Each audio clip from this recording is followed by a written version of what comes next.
The Floor Academy podcast is sponsored by Trelama, the trade labor marketplace, where businesses can find skilled trade labor, such as flooring installers, and where flooring installers and other skilled tradespeople can find permanent or project work.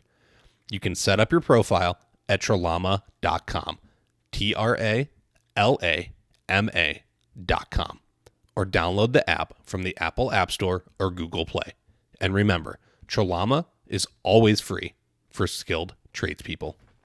Welcome to the Floor Academy podcast. I'm your host, Kyle Hadeen, owner of Illustrious Hardwoods in Mesa, Arizona. We are here to talk with flooring professionals from all across the country about the issues that matter to you. I want to encourage you to learn while you earn. This week's guest is Mario Fernandez. Mario owns and operates Fernandez Floor Covering in Corona, California. Starting at a young and tender age with his father, he helped install VCT flooring in military housing. At 18, he went full-time with his dad and eventually went out on his own. After running his own show and having a shop and then losing everything during the Great Recession, he has built it back up by being a labor-only shop. Find out why Mario is functioning purely as a sub, how he has changed business strategies over the years, and things you can do to help motivate your employees. It all starts right now.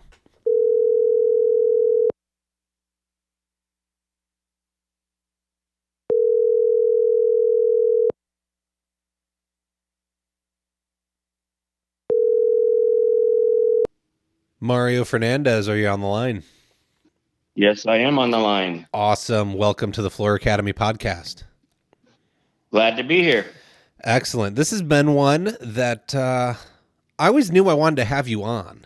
I never knew what topic to go with.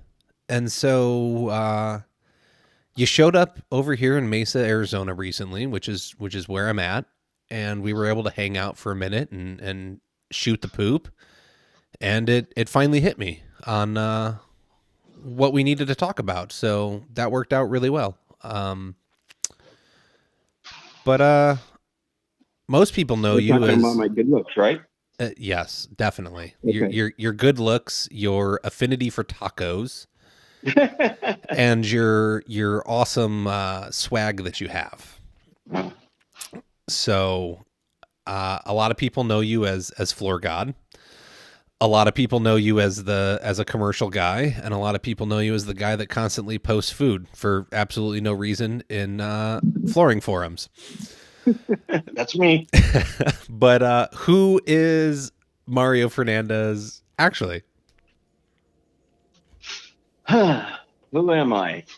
I'm just an average guy. I don't know what else to say about myself. I'm nothing special, you know. Like I said, I'm just a guy that enjoys what I do. Been doing it for a lot of years. Well, give us the breakdown, right? Like I know you worked for your dad, and that's where it started. But where'd you start? How'd you start? Why'd you start? Where have you kind of gone through your career to get you where you are today?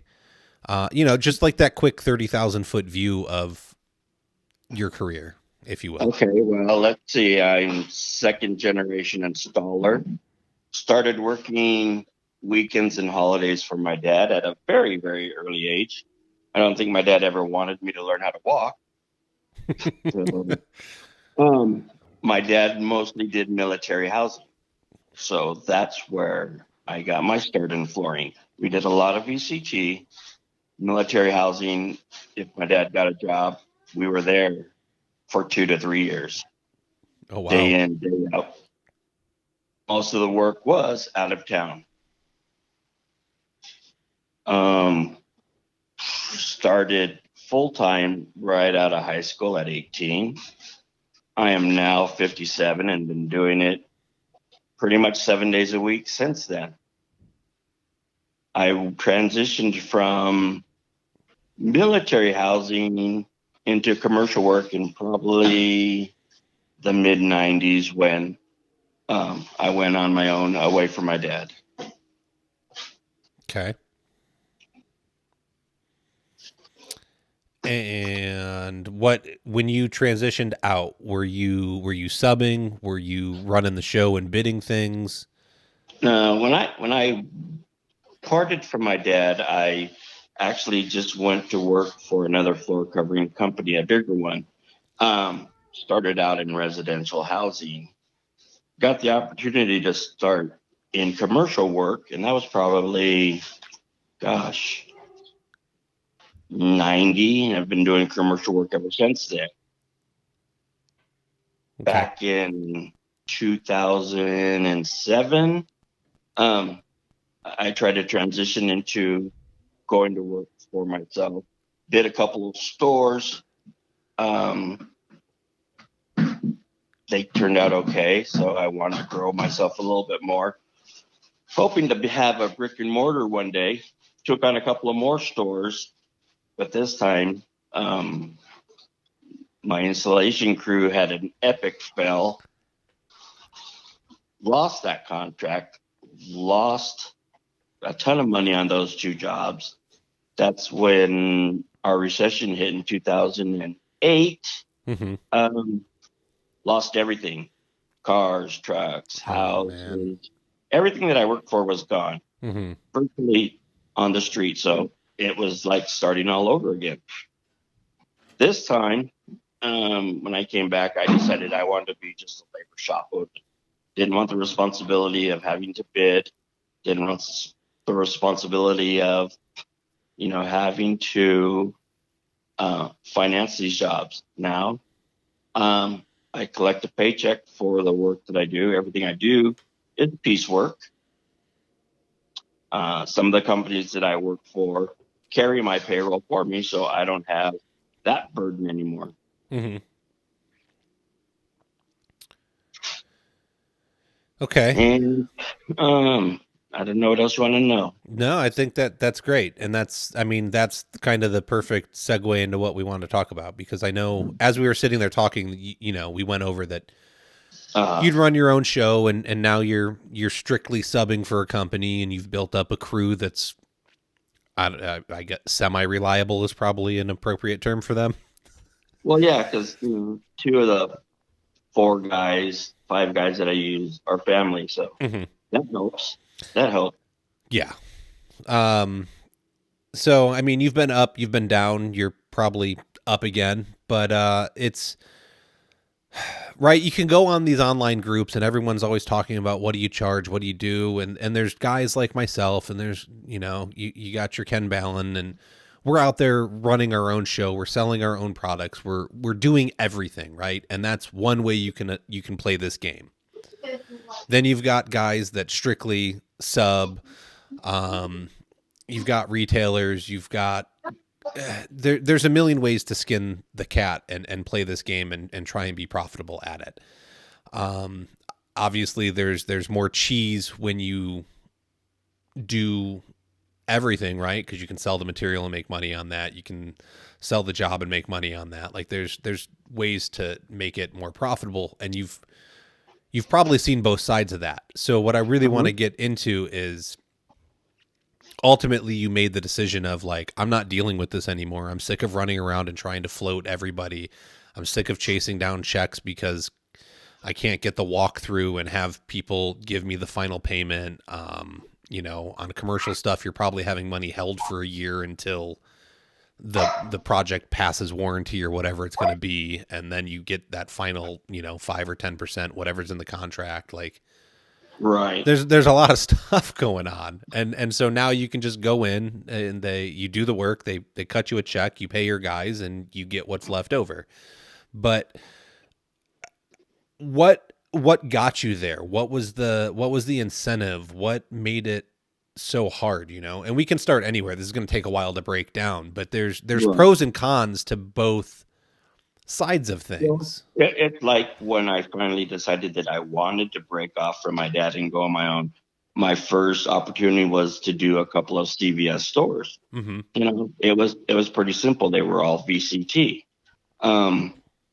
Still, that's a big chunk of change for a small person to have to float that type of money for material and wait 90, 120 days to get paid.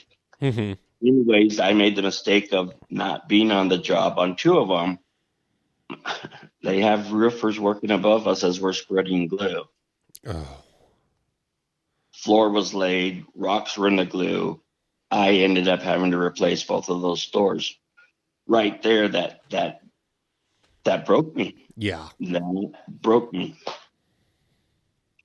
That's a tough Now, learning like I said, curve. now making that decision to just be a labor shop, I take on bigger jobs. I don't have to worry about coming up money for, 20,000 feet of VCT that I'm installing.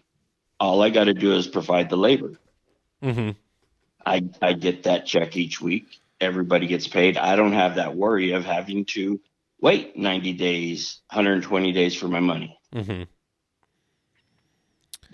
I don't have a brick and mortar, because I am just a labor shop. Yeah. I have a storage facility where I store, all my tools, extra materials that I may have or need, but I don't have that monthly rent each month. Mm-hmm. And so, I mean, what's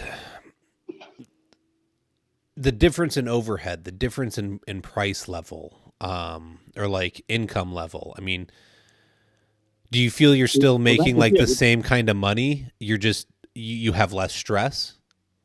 I have less stress. I'm making the same amount of money, but unlike you or Ken, I deal in big volumes. I deal on big commercial jobs. Mm-hmm. So my price might be a little bit cheaper because it's a bigger commercial job. So it's based on how proficient me and my crew is as far as how much money I'm going to make. Yeah. And it varies. Some days, some weeks are better than others. Mm-hmm. Because with each job, there's a situation that I don't know what we're going to run into. Other trades are in our way, or there's always something. Yep. I think you can, any kind of big project, new build stuff like that, you can run into. Even on, I only do residential remodel work, and I can still run into that if they want another person involved. The project I'm on now, there's a painter, and we had to like talk it through of, hey man, like I know you want to paint, but you're in my way. Like you got to go, and you're going to have to come Mhm. back, and the homeowners are going to have to deal with it. This is what's realistic, and I need to go first. So we had to work through it, and you can't always do that, especially on bigger settings like that when you know, they're breathing down your neck that they have 5 more days to get this done and they got to open the doors and put furniture in. So, Well, they seem to think that the installer, the floor guy, they can work with anybody, and we can't. I can't have anybody on my floor. mm-hmm. I can't. It's impossible. Especially, well, all that stuff gets glued down, man. It's going to shift if people are on. I get it, but hey, And I've been around long enough, and I have a good rapport with a lot of the construction companies um, that hire these bigger stores where I'm just a laborer, so they know me. They know what I expect when I get to a job. mm-hmm. In the beginning, it wasn't like that. It's like, oh, the young guy with an attitude. Well, no, I don't have an attitude anymore. I'm just letting you know that I'm here, not to be your friend. I have a job to do. Mm-hmm. The quicker I get it done, the more money I'm going to make. So you need to get out of my way. Correct. And the sooner they're going to get it done too, right? Yeah. We can all be more efficient. So I get it. So that's why it seems like the flooring guy is always the one that's working the nights or the weekends so that every other trade can get done what they need to get done. Mm-hmm. Yeah. But like I said, now that being a labor shop, I rest easy at night. I don't have that headache or worry about overhead and rent and, everything. How am I going to pay this supply bill, or how am I going to pay that supply bill or this supplier? Mm-hmm. All I have to worry about is installing. And then you feel you do well. I mean, obviously you have a home, you have a wife, you have kids, and you're taking care of them. Mm-hmm. I get that. And so, I mean, you're obviously doing okay. You also live in California, which is astronomically pricey. So, um, I mean, if you're just churning out volume, then it appears to be working for you. And you, like you said, you have 4 or 5 guys. And so it, you've obviously gotten it down to a routine through experience, but for a long time, it was just you and your son, correct? Mm-hmm.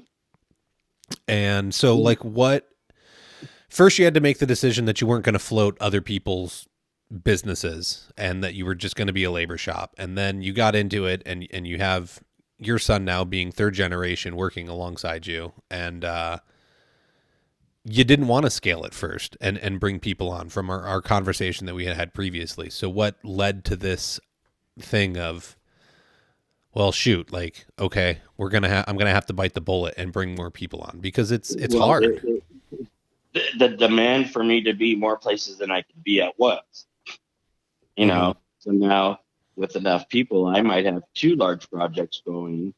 Still, I'm not comfortable with not being on the job all the time because it seems like that's when there's problems. Or, if I'm not there, something goes wrong, but I don't find out till 3 months down the line where that person that I may have been using no longer works for me because he wasn't as good as he thought he was or said he was. Mm-hmm. So he's gone, but now I'm stuck going back to fix his work. So I'm still cautious of how many projects I'll take on Okay.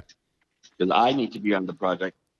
My stepson, he's very good at what he does. I trained him well, but he doesn't have that experience to deal with some of the things that come up on these jobs. Or people see that he's younger, so they might try to be pushy with him. Where with me, they won't push me around. It won't happen. I don't let Mm-hmm. it happen. Yeah. But I mean, so you can take on more work, but you stopped dealing with some of that because you wanted less stress. So now the more employees, the more stress technically, because now you've guaranteed people a livelihood. And that's Uh-huh. stressful in and of itself. So Uh-huh. why scale up if you were trying to reduce the stress level? Well, to me, it's not really scaling up because you on these commercial projects that I do, I need at least four guys. Okay. You know, back before when it was just Michael and myself, we were doing mostly TI projects, maybe 100 yards of carpet tile or sheet vinyl, something like that. Now I'm into the volume where, like I said, we're doing 20,000 feet of LVT. Mm-hmm. With two guys, that's not getting it done quick enough. So I have to bring in more people Okay. so we still get it done on a timely manner. I still try to keep it small. That way I stay control of everything. But if the job demands that I need more manpower, then I have to bring that manpower on. Yeah. And a lot of times they know that it's only part time because if I start losing money, I'm not going to keep you on my crew. I can't. I can't afford to. I'm not Mm-hmm. going to. Yeah. Well, I mean, that's the way it always needs to work. I can lose money on you while you learn, but even then I shouldn't be losing a lot of money. Right. It everyone can figure out their own equation, but Or- if you're paying a or- guy $15 an hour to start and he works 8 hours a day, that's $120 a day. Then you got to match some taxes and pay some workman's comp and stuff. You probably got to he's got to produce at least $160 a day for you to break even. Should he be able to a do that? minimum. Probably. $160 to $200 a day. They should be able to do that. So, do you necessarily lose money? No, but you're not going to make money for a while, right? You got to get them producing $400 or $500 a day.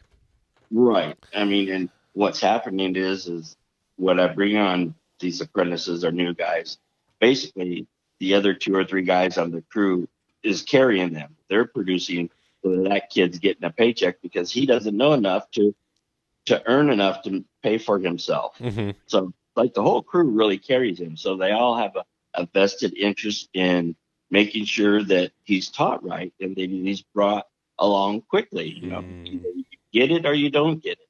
That's an interest. I don't know that I've heard anybody explain it that way.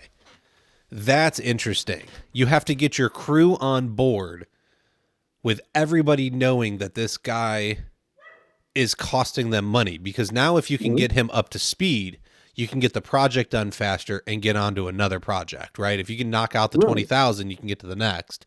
Yeah. Okay. See, now I don't know that a lot of people are trying to teach their employees something like that. Like, yes, you want them to train them. Yes, you don't want them to harass them to the level that they're going to leave after a week or a couple days because they're just getting ragged on for being the new guy.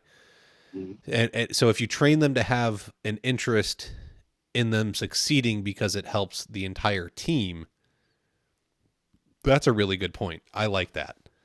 Yeah, I mean, and for me, that's the only way it's going to work. I need everybody to be on board because, that one guy that's making $15 an hour, I'll use installing top set base for example.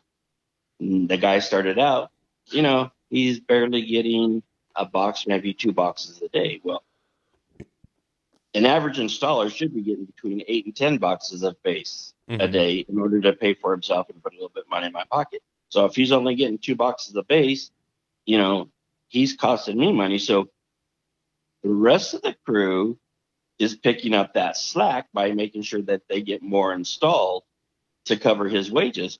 But it comes to a point where, hey, after 3 months, they're all watching him and they're saying, hey, you know what? You need to pick up the pace. Yeah. Because, everybody will carry anybody for a little while, but if they don't see them making that vested interest, then there becomes a problem. Mm-hmm. Well, and it really affects morale really quickly because then if he keeps getting a paycheck and he doesn't have to work hard, yeah, why do I have to work hard? What can I get away with? Right. And then that's where they start scaling back. Oh, well, I'm only going to give Mario 70% instead of 110. Mm-hmm. Why should I give him that 110? And, this other guy, I'm paying his wages. He's kind of like skating. So I try to say 3 months. After 3 months, you might not still be making me money, but we better start seeing progress in you as far as what you're doing. If you're the new guy, you're the bottom guy on the totem pole. There's always something for you to be doing. There's no need for you to be standing around. I shouldn't have to tell you every minute of every day. You need to start thinking for yourself, okay, what can I do to help these guys? Yeah. Well, and within 3 months, you should learn the routine. He's getting paid to stand around until he can actually earn something and perform. They want to install, but well, guess what? You got to pick up trash before you can install. Once all the trash is picked up, then you can come over here and start learning to install. But you have to do your job before you can learn our job. Mm-hmm. No, I think that's pretty standard with most people, right? Like you got to learn how to prep. If you can get all your prep work done, then now you can come do the fun part. I can remember working for my dad, and like I said, he did military housing. I would sweep the whole house, and he would walk in, and he says, "Nope, sweep it again." And I'm thinking, what the hell do you mean? It looks clean. And it's funny now. You're doing other the same guys thing. that work for me, they're thinking, God, this guy sweeps the floors like crap. Well, at one time, you swept the floor like crap, but they don't realize how bad they swept the floor until they got to spread glue on it, and there's rocks or there's dirt and there's dust, and they realize, oh yeah, Mm-hmm. So people don't believe it, but my dad used to say sweeping is an art, and it truly is. Yeah, I'm old school. I still use a foxtail. I do not shop vac. I feel I do a better job with a foxtail and a scraper than going around the walls with a shop vac. Yeah. I can see that. I shop vac all the time and it still misses stuff. So, and I sweep with a broom and then I shop vac my floors. So I still find stuff underneath the drywall and you bump the drywall and new stuff falls out and it's difficult, but you make it work. But yeah, I mean, with what you're doing, right? Like you said, if you get a rock under the VCT, that's going to show up in a couple months and that's a problem. Oh, sure it is.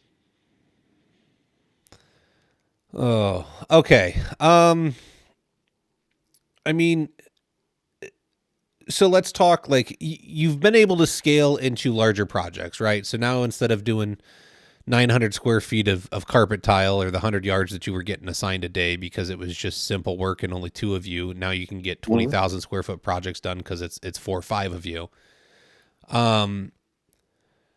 there's obviously better money in volume because that's how you make money commercially. Like the rates aren't as high, but when you have a giant rectangular room to put 20,000 feet in, it moves a lot quicker than a cut up 2,000 square foot house. Exactly. It's, but you wanted the store, you wanted to fund stuff originally, right? Like that's what you were working towards, and that was going to be scalable in a different way. Right. So do you feel the scalability works the same, and this way you just have less things to carry because you're not having to front the money? Well, now it boils down to my age. I'm 57 years old. I don't want a brick and mortar. Like I said, I decided and made that decision to be just a strictly a labor shop. Mm-hmm. You know, like you said. I mean, I didn't want my kids to come into the trade, and I tried to tell them stay away from the trade. You know, use your brain instead of your muscle. This trade that I'm in, commercial, it's nights, it's weekends. If you weren't brought up in it, you don't understand it. Sometimes I forget that new kids that are starting out didn't have the opportunities that I did. I don't know any different. Mm-hmm. I wake up early, I work 7 days a week. That's the way I was brought up. I don't know any different. Nowadays, kids aren't like that. And I have a hard time remembering that weren't raised like me. And sometimes I have to put myself in check and say, hey, you know what? Not everybody wants to work 7 days a week. Yeah. But that's me. I don't have any hobbies. Flooring is my life. Flooring is a hobby. I don't care what anybody says. Okay. My wife's always like, you're always working. And I'm like, no, like now I'm talking with my friends, but you're talking Right. about flooring and you're talking about your business. Like Yeah. no, there's both sides of it and they're enjoyable. Yeah, It exactly. all blends together for me. There's a very blurred line in there. Well, it's like, before Facebook, I have met more people on Facebook through these forums than I would normally in a lifetime. Mm-hmm. And it's great. Like I said, I got to meet you working in Mesa. I got to meet Cornell, brought him on. He was able to physically work and help me. Now I have someone in Arizona for when this project continues, which Mm-hmm. is probably 20,000 feet of VCT. I know I can depend on him. I got manpower in Arizona. I'd Yeah. like to have manpower in every state. That way, I don't mind where I go to work. It just makes it easier if I know someone in a city. Correct. Especially if they have access to the local resources, right? It gives you a leg up. You're not trying to find it. You're not struggling. You're not finding the Really? guy that's methed out and Yeah. all kinds of bad things could happen. Uh-huh. What's okay, so if you don't want to talk about this, we don't have to. If you're willing to get brutally honest, that would be cool. So you said you lost stuff along the way, right? Like the crash came and it hit you hard. So Uh-huh. has that changed how you actually run your business? Were there like financial lessons incorporated into why you lost everything, or was it really just like you got hit that hard by the economy and you didn't have the money to pay the bills, or was it all like financed and on credit cards and loans, and then you just weren't getting the volume of work to pay for it? Like, how has When that kind when of the done it? economy crashed, like I said, I lost everything. Lost my house, lost my cars, lost my work vehicles. My wife and the kids had to go live with some family members. I was on the street. Didn't even have a truck. So, like I said, I had hit rock bottom. Mm-hmm. And nowadays, I have a hard time turning down work because I don't ever want to be in that position again. When Mm-hmm. work is there, I'm going to take it because, like I said, I don't want to be in that position again to where, I absolutely have no income coming in. Sometimes a little bit of money is better than no money at all. And a Yeah. lot of people will disagree with me, but hey, to each their own. Mm-hmm. So, I'm still rebuilding. I'm still trying to get up off my feet. Like I said, I lost everything. You know, when it crashed hard, and my credit score was probably less than 300. That's how bad it hit me. I lost everything. Mm-hmm. Is there, but within that, like, was it just a lack of work because you couldn't find it? Was it that, was it Well, poor? Was it poor financial decisions that did it? Like, how have you changed your approach so that well, you're not going to end up in that situation? Because well, even if the economy crashes again, right? Like, I'm sure you're taking my measures to set yourself up to not right. ever Well, like be I there said, again. I'm not in that. I'm not putting myself into that position to where, I have everything out on the line like I did on these two stores. Once I have to replace that with money out of my pocket, you know, that wiped me out. Mm-hmm. That anything I had, and like I said, I had creditors looking for me, and when you don't have any work coming in and you have no bills, people aren't nice to you. Yeah. As long as you're paying your bills, they're your best friend. As soon as you hit hard times, everybody's attitude changes. Mm-hmm. So I don't want to be in that position again. I don't want to be, you know, financially in debt, for materials. You know, I just don't. I'm too old. Yeah. I wouldn't want to try to recover again. It's too hard. I get it. I mean, I had when I was still doing film, and Arizona's not huge on like film projects. It's just not where a lot of people come to do stuff. And so I graduated film school, and I wasn't paying my school loans. I wasn't getting a lot of work. We went 6 months in 2009 without paying the. No, we bought the house in 2009, 2010 probably. We went 6 months without paying the mortgage, 6 months of not paying the HOA. I was making enough money, and I kept the internet going, the electricity, the water, food, because we were getting food stamps. And then I kept the internet going so that I could continue to look for work. And then I would get enough money to like be able to pay those small amounts of bills. And so eventually Right. the bank, the bank's going to come calling eventually like, hey man, you got to pay this mortgage that you're not paying. And, I got that letter of notice, and luckily out of through the grace of God, like this project came along that was going to be long enough and pay well enough that I'd have all the money by the end of it. And like a week before the bill was due and they were going to start the court proceedings, and I busted my butt on the project and got it all paid, and then I was broke again. So that right, like right back to square one, no money. It all went away to catch up on bills. But then that show came back, and they came back like 3 months later, 6 months later, something. I was able to make it work for another little bit, but they came back. They shot for 9 months straight, and I was on that show for 9 months.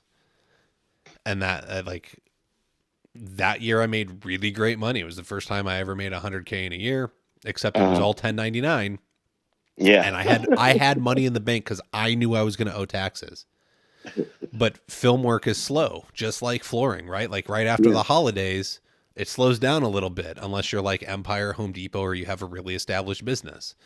Right. So there's not a lot of TV shoots around that time. And so January rolled around. I didn't have any work. Okay, so I had to use the savings. February rolled around. I had to use the savings. March rolled around. I had to use the savings. Now I got to file my taxes. Uncle Sam wanted 10K. I didn't have that 10K anymore because I spent it to support my family and make sure we paid our Exactly. bills. Turns out that being in debt to Uncle Sam is worse than being in debt to the mob. At least the mob would have came and like broke my legs and called it even. Uncle Sam doesn't play that game. So you get on a payment plan with them. Yeah. Well, if you only pay them the minimum that they set up, their interest and fines are higher than the minimum payment. So your amount owed keeps going up and up and up. And it took them 6 months with me fighting up with them for them to finally say, oh, didn't anybody tell you to take out a private loan? Yeah. And I said, no, this is the first time you're telling me this. Thanks. I'll go do that. So then I had to go to Dad and say, Dad, can I have like $15,000 to pay the government? So Dad loans me $15,000. Great. Now I'm not doing film work anymore after I get this money, and I get into flooring, and I'm working on building my business and stuff. And my dad's watching me throw money, right? I'm buying a tool. I'm buying a truck. I'm buying a trailer. I'm buying more tools. Never once did that man come to me and say, hey, what about me? And so it was amazing. He's paid now in full. He has been for a while, but to be in that situation, right? To like it, life's hard enough, and then when you owe people money, like you just feel like there's this weight on you, and it sucks. It makes everything so much more difficult. So I get why you don't want to be there. I don't want my wife to be without a home. I don't want my kids to be without a home. I don't want to be without a home. I want to be able to provide for them. That's the arrangement we made, right? Like I stepped up and said, I will take care of you. Mm-hmm. So I get it. I get I need to hustle 7 days a week. I get I'm going to take what comes my way, right? You always see, there's always the post, right? Like, oh, you got to have the daily minimum. You can't go under it. Well, I've heard plenty of stories of people going under their daily minimum or taking the small job, and it leads to some huge one. Sometimes you got to bite the bullet just to get the work. That's right. That's right. That's right. Like I said, in California, everything is so expensive. If I was younger, would I try it again? Maybe, but I think I'd want to move out of state. I don't think I'd want to try to do it in California again. Mm-hmm. California's too hard. Being a business owner is hard. I don't care if you're just trying to sub out the labor. I don't care if you're trying to build the retail store. It's just not easy. There's systems to make it be easier, but you have to make a system that works for you, and that takes time and effort and failure and slaps across the face. So, I mean, what you're doing now is probably the best thing you've had going, but it's taken how many years to get there, right? Yeah, like I said, there's never enough hours in the day. Like I said, especially with California's traffic, I don't limit myself to a 10-mile radius or a 20-mile radius. I live in Corona. I will drive, 190 miles down to San Diego, or I will go up to Bakersfield. I don't limit myself to where I work. If the money's good, I'll take it. I've worked in Sacramento, I will go. Well, okay, there's an interesting thing. Okay, so this goes back to me having knowledge of how the film world works. Actually, why the stupid magazine and show or website and show is called TMZ. It's known as the 30-mile zone. So from this epicenter in Hollywood, there's a 30-mile zone that, as long as the production takes place within the 30-mile zone, you don't have to pay mileage. You don't have to pay for lodging. You don't have to do anything like that. So how does that work for you? At what point in travel are you telling these companies that they're paying for lodging and they need to give you per diem so that you can have food and all that fun stuff? Any work that I do out of town, let's take Mesa, for instance. They are paying for my room. They're paying, for rooms for my crew.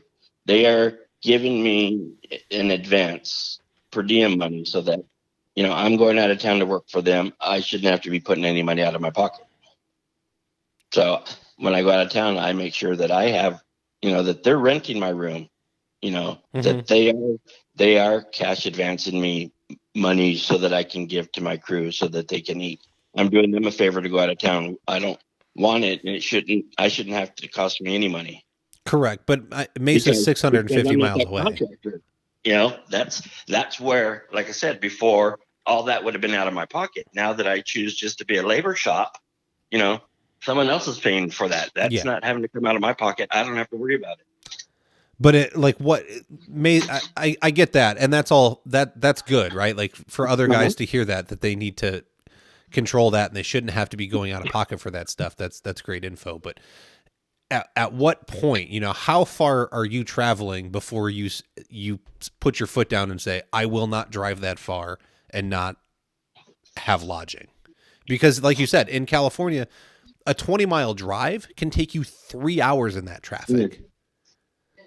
So, a lot of it's gonna depend on the job. Like I said, if I'm going to San Diego, and I don't do it anymore, 1-day jobs, because usually, when I do these out of town jobs, they're lengthy jobs, 20,000 feet, so I'm there for a month. I'm there for 6 weeks. Okay. So, that's something that I won't drive every day. I will limit myself to say maybe 75 miles to where I'll drive. A lot of the times the guys would rather drive home every night than stay out of town. Yeah. Unless they're far away. Mm-hmm. So, and like I said, being in California, you get used to sitting in traffic. That's why we leave at 4:00 in the morning, and we try to be, if we're coming home, we want to be on the road by 2:30. Yeah. But sometimes that's not enough hours in that time to get done what we need to get done. So you end up working a longer day so that you don't have to drive back the next day. Yeah. But usually there's always some type of trip charge involved. Okay. You're making sure you're compensated for in one way or another. Either they're going to pay lodging, they're going to pay you more because of trip charge. Right. You're going to make sure Mario gets paid at the end of the day. Yeah. As it should be. Because I'm residential only, and then I'm in Phoenix, I limit myself to anything within an hour radius of me. Now, granted, I live off of 2 of the major freeway junctions, and like an hour gets me, I think the furthest I've gone is like 53 miles or something like that. Maybe a little bit more, because it was like an hour and 10 minutes. And come on, what's 10 minutes when you're driving an hour? But like for normal stuff, I've done a couple of cabins up north, but they let me stay in their cabin while I do them. So that's kind of different. Like I'll go stay 3-4 days and do a cabin. That's fine. The views are worth it. But in town, like if we got to put in an average 8-hour day, that's 10 hours already. And if I'm only awake 16 hours a day because I'm supposed to sleep 8 hours, yeah, I could use a couple hours to myself. So that's where I'm at, and I don't charge anything extra for it. It's just I know that's how far I go. But I get the mileage for it, and then I get, I don't know, maybe I put a little surcharge on it, right? Instead of something being $250, it's $275 now. And right. There's 2,000 square feet, so I make an extra $500. That should pay for gas and time for the week. That's fair. But I'm not like putting a specific trip charge, because my guys are paid hourly, but I get paid piecework. Sometimes it doesn't always work out in my favor. And that's what they have to understand, that I'm only getting paid X amount for this job. So you decide, oh, you don't want to work today, or the helper's slowing us down, that's costing me money. So like I said, some weeks are good, some weeks aren't so good. Yeah. Well, that's the way it's all. I don't know that there's any way to change that. What do? You switch them to piece rate, and then there's a whole nother mess with that system. Well, it's too complicated when you got 3 or 4 guys working to try to piecework out work that I'm already pieceworking. If it's a completely different job, problem is it's all my tools. So if you want piecework, you want to make the more money, then you better start investing in your own tools. That's what I did. Yep. No, I'm with you. And even if you try and give them percentages, then it's messy because maybe that guy doesn't do 30% of the work on that job, and this guy knows that he didn't. Like, right? There's always an issue. There's an issue with every system. It's finding out what works best for you. I personally think hourly is the most fair way to go. I also think that not everybody needs to be running their own business. Just because you run a business right now doesn't mean that that's necessarily the best setup for you. It may be better for you to close down and go and work for somebody else. And they're going to pay you hourly. They're going to pay your taxes for you. And then you can file that form at the end of the year and you didn't have to set any money aside. Maybe that's a better way for you to go, since so many contractors have problems with money. I don't know. I'm not saying to close down your business. I'm saying it's an option. Well, I've been there before too. You know, I've definitely, since 2008 worked as an employee just because I didn't want the headache. I just wanted to go and work and collect a paycheck. But I'm used to working for myself. And the money's definitely better when you're a subcontractor compared to an employee. More risk, more reward. But there's more on the line, right? Now you're subbing the work, but if something happens with that floor, it's still going to come back on you. Yep. So you're not completely scot-free. Like I know you were limiting. That was the whole point, right? Like, I don't want to have to put the money out there. I don't want to. You wanted less responsibility, but still be able to make a fair wage. So you take on the responsibility of just the labor, and you can still make a fair wage. Right. But at the end of the day, you're now trusting 4 or 5 other guys to provide quality labor, and that can bite you in the butt really quickly. I mean, well, it has a couple times.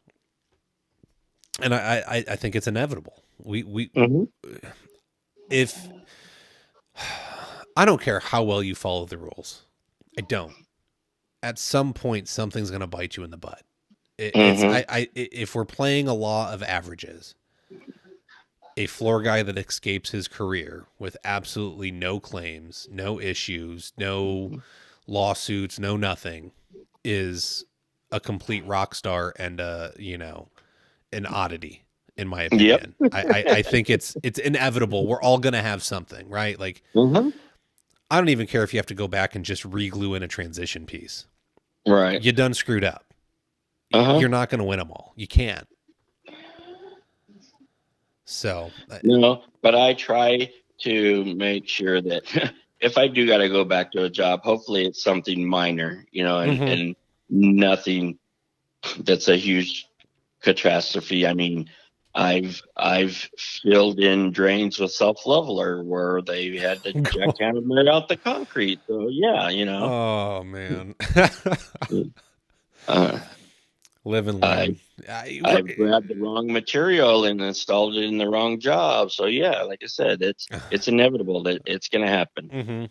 You try and mitigate. That's you put systems in place to mitigate your risk.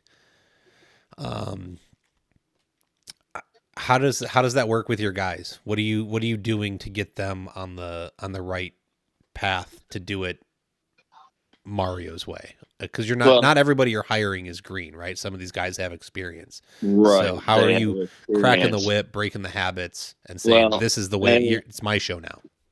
I hired somebody from back east on a UEI that I did in Sacramento off of one of the floor laying groups.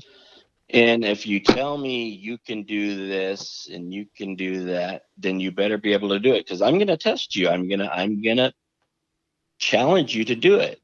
So either you're going to be a rock star or you're going to be a complete liar and a failure to me. So, I will make them prove themselves. Problem is they'll prove themselves while I'm right there. It's when I'm not on the job that everybody wants to take a shortcut. It's inevitable. Unfortunately for Michael, he's on my jobs. He's seeing what's going on. And if I'm not there and I ask him, well, he has no choice but to tell me what's going on. So now the other guys in the group are thinking, oh, look, he's the teacher's pet or he's a snitch. No, I asked him a question. He's going to give me he's going to give me the honest answer, because if he doesn't, then he's going to be in trouble with me. So, you know what? Don't, for lack of a better word, don't fuck around while I'm gone. Mm-hmm.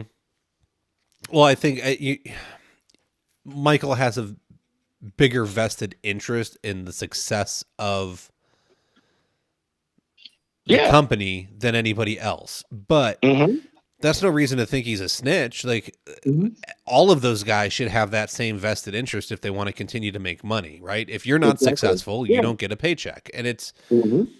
it's interesting that some employees just can't make that click. And honestly, I was younger. I was a horrible employee when I was young. I honestly, I went into a Target at one point and I did get the job, but I went in and I said, I want the job with the least amount of responsibility. I'm just trying to make some extra money.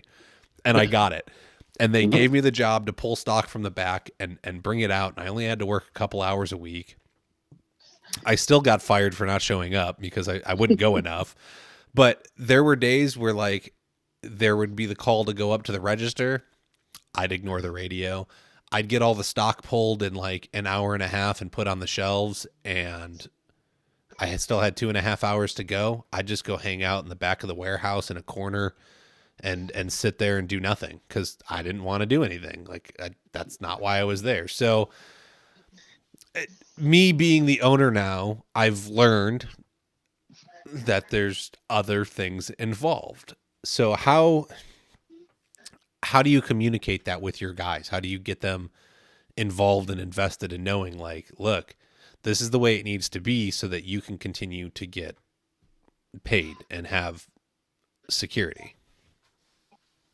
It's tough. I mean, it's tough. Some guys, just don't want to change their ways. It's like,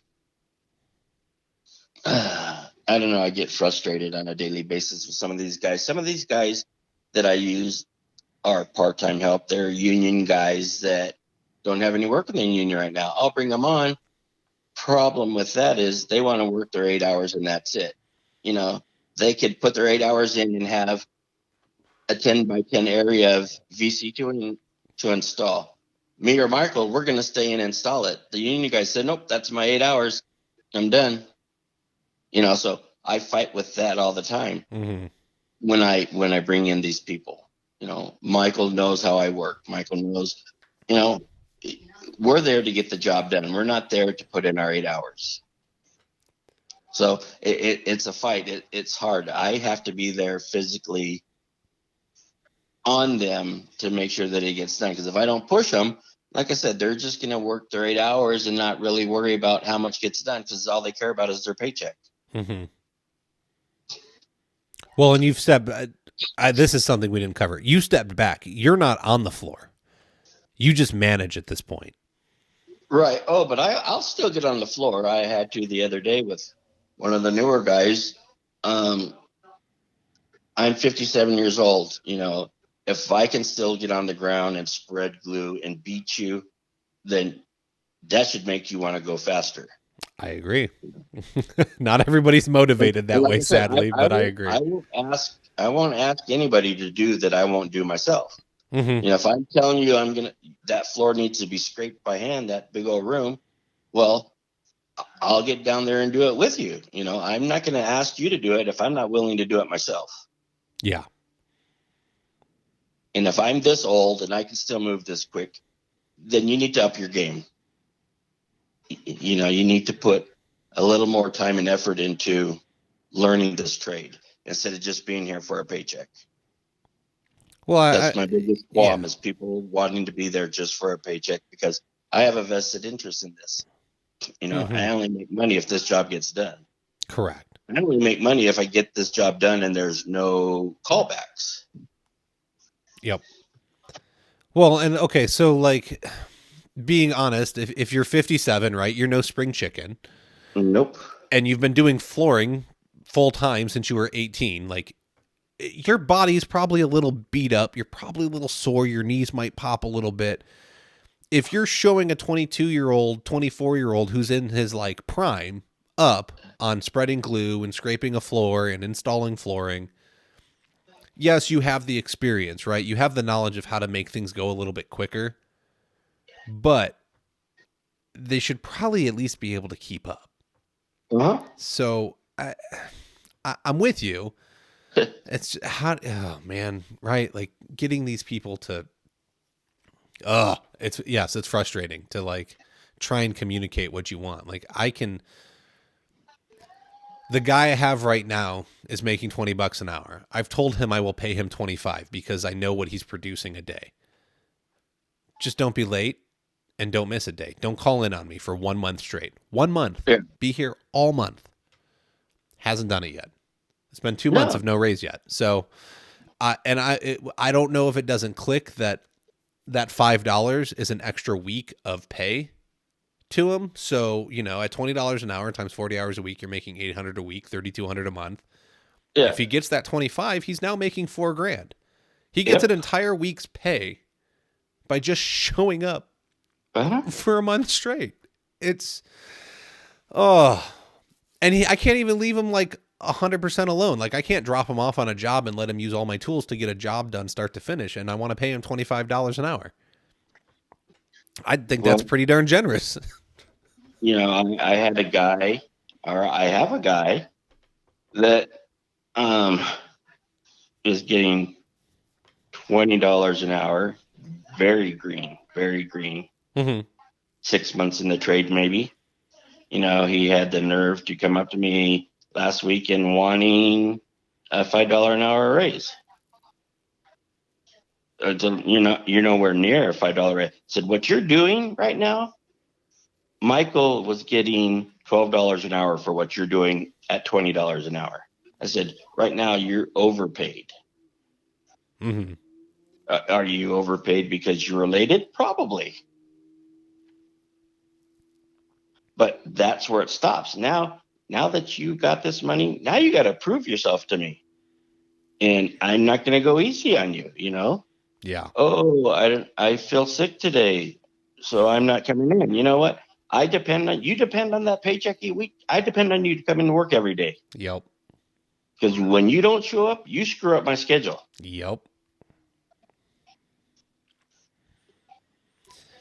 So trust me, it's a daily battle. Sometimes I feel like I'm babysitting. Uh-huh. Is there anything that you've come across in your time that's helped you find more reliable guys through an interview process? Is it, there's got to be a way to find the winners, right? And the 110% guys instead of the 65% guys.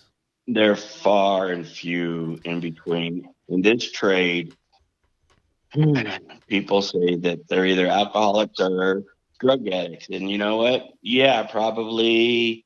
I couldn't tell you a percentage, but definitely a lot of them have issues. I've worked in Vegas for a couple of years, and on every Friday you see more trucks at the casino parking lots loaded with carpet than you see out on the job, because the casinos offer to cash their check for free, give them a token, and once they've got those guys in there and they've cashed their check, they forget all about working. Yeah.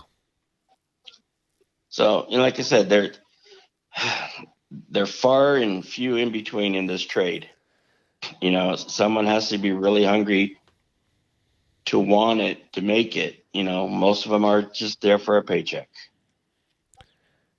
And that's, I don't know. I think what I've noticed in my short time is that anybody that's going to be the 110% guy is probably already running their own show. Because that's, they get it, right? They understand that if they give 110%, 120%, the payout is far more on the other side. And so why would I give you that effort when I can do it myself and make that, right? Like I'm willing to take the risk because I'm that guy. So it's, I don't know. I know there's reliable people out there. There's people that stay gainfully employed. I think my new thing is how do you build the company that has the reputation that you attract the winners from other companies to come and work for you? How do you get them to quit their job and come and work for you? Because there are those reliable employees. And they really do. They want to clock in, they want to clock out. They want to put in their 8, their 10 hours, whatever it's going to be for the day, but they understand that flooring is going to be this ebb and flow of time. You might put in 40 hours a week, but you might do 10 hours one day, 8 hours the next, and then you finish early on Friday or something like that. Mm-hmm. How do you get those guys to come and work for you? Is it you? What reputation do you have to build besides paying better and having a better benefits package? Where are you going in the industry, and what kind of reputation are you creating to draw those people in? I think that's my new thing, is that's what I need to create. But it's almost like you can't. In California, how do I want to say this? The Mexicans that are illegal in California, they come out here, they work for someone for 6 months to a year, and they think they know it all. They want to go out on their own. They go out, they get that job, and they screw it up. Mm-hmm. Now I'm called to come fix it. Problem is, they're out there and they're willing to do it cheaper than what I'll do it for. So it's too easy in this trade for anybody to say, oh, I want to be my own boss, because anybody can go out there and get a job if they're willing to do it cheaper. Because if they're doing it cheaper, they're still making probably more money than if they were doing it hourly. Problem is 1 or 2 jobs in and they've soiled their name. Nobody wants to hire them. Yeah. And like I said, everybody seems to think they're worth more money than they are. They have to be able to produce so much footage a day in order for it to make profitable for me, or it's not worth it. Yeah. Like I said, I don't want to be big anymore. I just want to make a decent living. Mm-hmm. And I go back and forth from, do I want to run 6 guys, or do I want to just run, 2 guys? And if I just run 2 guys, then I limit the jobs that I can do. Yeah. Everybody wants their job done in a timely manner. So I fight that battle all the time, where I say, nope, it's just going to be me, Michael, and Andrew. And other times it's like, yeah, okay, I'll bring 3 more guys on. And like I said, it's a catch-22. Damned if I do, damned if I don't. Yeah. I'm with you. I don't know that there's a good balance. I'm going through the same thing with my business right now. So, I mean, I enjoy what I do. I had the opportunity. I had a full ride to go to San Luis Obispo to be a vet, and I turned it down because of a girl. So now I'm a floor layer. I enjoy what I do. I love what I do. I don't like every job that I'm on, but I'm really good at what I do. And I enjoy it. I truly enjoy it. So I'm not the best, but I'll put my skills up against anybody because I've been good. I mean, I'm fat because I have so much knowledge in me, not because I like to eat. I love it. I love it. It's not the tacos. It's not the tacos. No, not at all. Oh, too funny. Where's the girl? Oh, I don't know. I haven't seen her in 30 some odd years. That's wonderful. And do you still really like animals and think you would have enjoyed being a vet? Oh, yeah. Oh, okay. Yeah. I mean, like I said, in high school, I was full on FFA, raised my steers, showed them at the state fair. So, yeah, I enjoyed it. Okay. Cool. It's always interesting. I like doing a little psychology counselor stuff. That's fun. My sister also got me a job working in the bank with her. Got to wear a nice suit every day. And my dad offered me more money. My mom wanted me to stay in the banking. I said, "Nah, I'm going to work for Dad." So here I am. I'm a floor layer. Hey, Very respectable, in my opinion. No, Oh, I honestly, like I said, I have life experiences. I've got to go to Hawaii and install, so it's been great. yeah. Well, we make the world go round, man. Like the world doesn't function without the trades. Everybody wants to be all about technology and this, that, and the other thing. Look, you need truck drivers and you need tradesmen because nothing's getting built and delivered without us. If it wasn't for us, everybody'd be on dirt floors. There you go. Which is why we need to charge more people. Dirt floors Right? work just fine. Charge more, Yeah, okay? that's right. Especially since the FHA makes a house have to have a floor in it before it can be bought. All right. If you're going to get an Yep. FHA loan, there has to be a floor. It cannot be a concrete subfloor as a floor. I know this for a fact. Charge more because it's required. It's not a commodity, no matter what they want you to think. But if you buy the house and you're a flooring installer, you can install your own floors. Correct, but not if it doesn't have something in it first. So make sure to charge Well, whoever's. no, that's not true because I bought my house and I installed my floors in my house. But Uh, the company that was doing the flooring had to hire me to do my own house.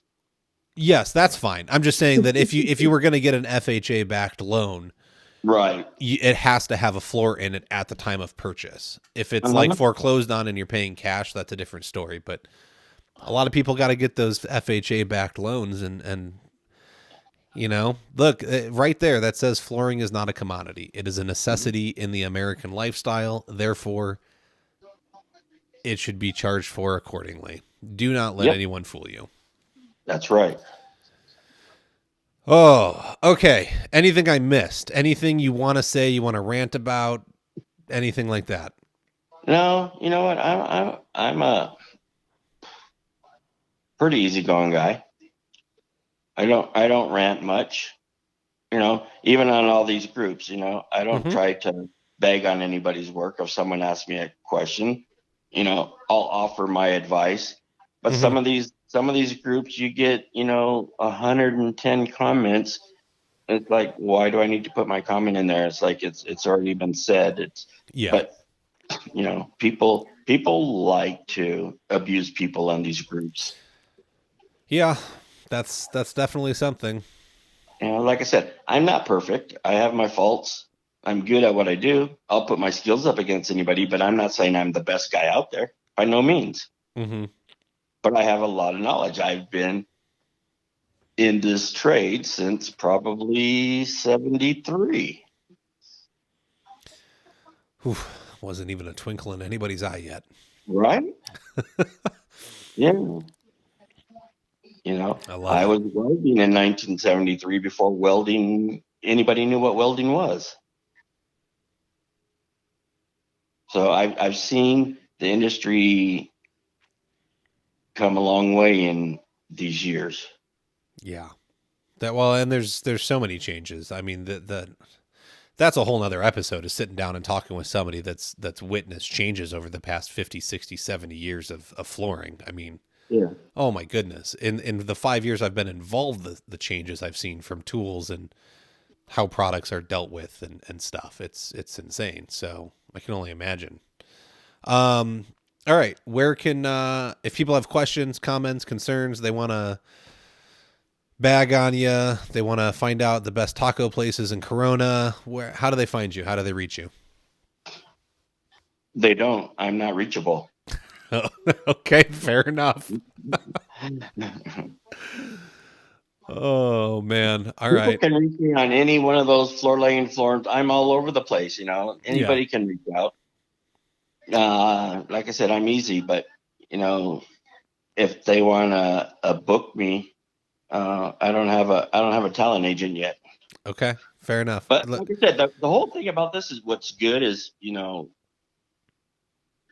10 years ago I wouldn't have met you. I wouldn't have Mm-hmm. met Cornell. I Correct. wouldn't have been able to have the resources for Cornell to do some work for me that I don't have to drive 6 hours. So it's great that we have these forums and that we can reach out to each other. Yeah. No, they're great. Like I wouldn't have known about certifications. I wouldn't have known about surfaces. I wouldn't have been able to gain the knowledge I've gained to run my business the way I'm running it without these groups. I've shaved years off of my learning curve by being exposed to all of this, right? I can download knowledge so quickly. They're absolutely wonderful. So we'll throw out my favorite group, the start of it all, Flooring Installers of America. You can find Mario in there. Look for a picture of a taco when California opens back up, and that'll be him. Exactly. Boy, you got that straight. Yeah, gotta open back up, man. We gotta make something happen here.